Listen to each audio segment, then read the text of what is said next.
Now switching focus to another important social issue. South Indian actor Trisha Krishnan had to endure another lewd and vulgar comment, this time from a former AIDMK functionary on a public stage. Remember, she had to endure comments from a well-known actor, lewd comments from a well-known actor a few weeks ago. And while Trisha has said that she will take legal action, the men who often make these comments get away with an apology or a very mild punishment. The question we're asking this evening, is it time to crack the whip and send out a categorical message of intolerance to such lewd remarks on women celebrities? Is there also a generic insensitivity, even from top stars, while speaking about women celebrities on the public stage? And several times does it go unprotested or unnoticed? The issue gets further pronounced, remember, on online platforms. And joining me this evening is noted actor and activist Kasturi Shankar. We also hope to be joined by Tamil actor and star and former Rajya Sabha MP Sarath Kumar in a bit. But first to you, Kasturi. It's often that women celebrities get spoken about in lewd terms. Do you believe it's time that we send out a very strong message that this is absolutely unacceptable? And if we have to do that, what kind of a punishment or message do you think needs to be sent out in this case?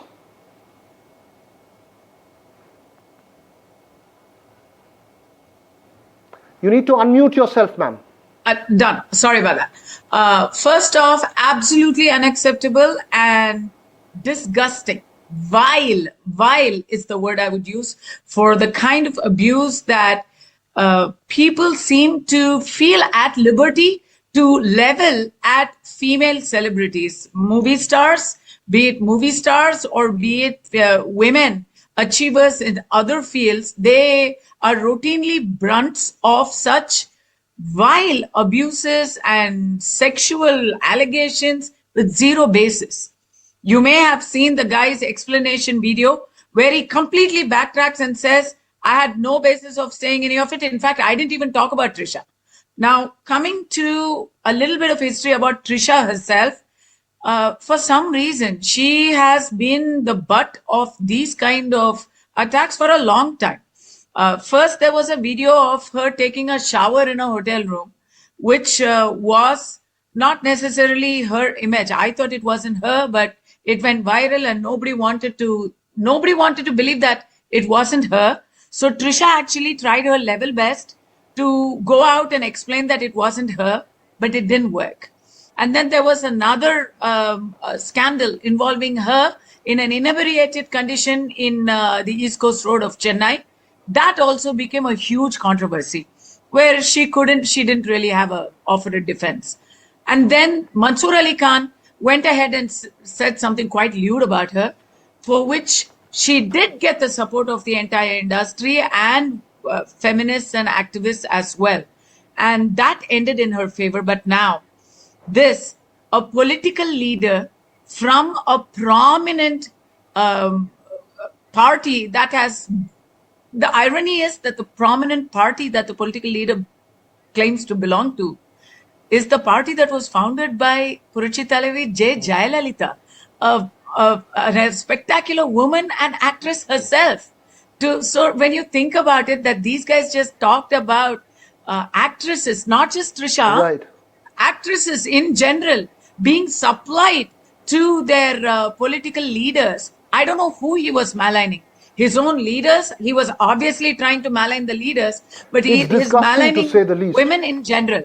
So for this, there is strict legal action that's needed. But from my own experience, let me tell you, every time there's somebody, I am not new to defamation. I am not new to slander. Every time I criticize a government or a party, I end up listening to what I did.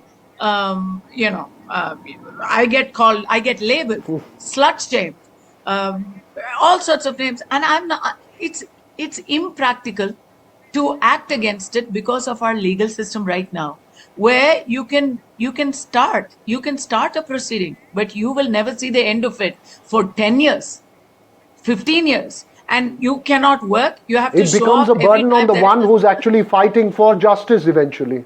The legal system makes justice such a difficult. such a difficult commodity for us to access. But Number keeping one. the law aside, Kasturi, on the one side is the law and sending out a message of punishment. But what about the social sanct? While we condemn it on television, while we condemn it in the public platform, there is a discrete social sanct which says it's okay. I'm at the grassroots, which doesn't really get protested in a strong way. And I'm not just talking about lewd comments. Often there are insensitive and objectifying comments made even by big stars. How do you think we can create a sense of social awareness to say this is absolutely unacceptable and one cannot speak in this manner? कल भी तो एक नाचने वाली के comment तो सुना था हमने. So it's not, how do you bell the person who bells the cat? We are talking about top leaders here, talking derogatorily about a Padma Award winner in this country. So where does the buck really stop, But let me get back to the legal angle. All I was trying to finish there was, we need to have a women's tribunal. We need to have something specialized, particularly for abuse against women, that will fast track cases of slander and calumny against women celebrities. I think that's the need of the hour. As an advocate, as a law graduate, this is something that I have felt.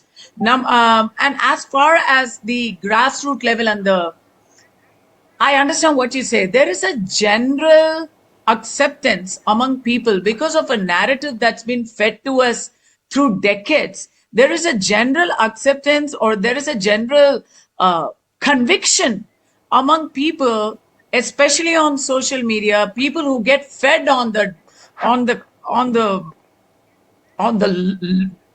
basal components of social media. They think, but it's true. Right. Actors are available. Actors are, acting apparently is their side business. ये सब तो करते हैं. This is what they do. This is what we've been fed on by gossip magazines, tabloids.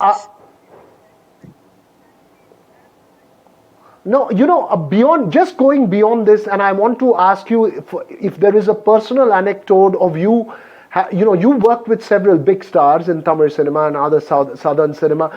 Have you approached any of the male stars and shared that, look, the way you all speak about us is absolutely unacceptable? And what's the response that you got? Is there any personal anecdote that you'd just like to share? I have been very fortunate to work with people very professional and respectful on the sets. And because you asked me, I will share an incident where I did a very provocative scene with a prominent actor in Tamil Nadu, Mr. Satyaraj. You would have known, you know him as Kattappa from Bahubali. So one of my very well-known scenes is a provocative sequence with Mr. Satyaraj. And, there is a large section of population which will comment on that, which will bring that up. I think some of them actually believe it. They will use it against me. They will say, you slept with Satyaraj, And we both have gone to great pains to educate the masses on how movies are different and how real life is different. But, you can't do that. It's really a tragedy. But, people want to believe what they believe, number one. However, you ask these people who are all commenting anonymously to come in front of you and talk, completely. They will call you sister. मैं आपको बहुत respect करता हूँ.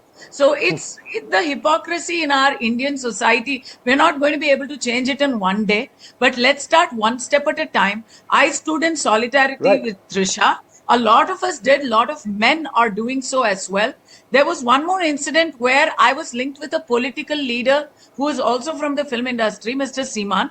I was linked with him and there were huge controversies. I asked him to speak for me and he said, don't worry about it. It'll die a natural death. I feel like men don't worry about it because men don't get affected the way women do.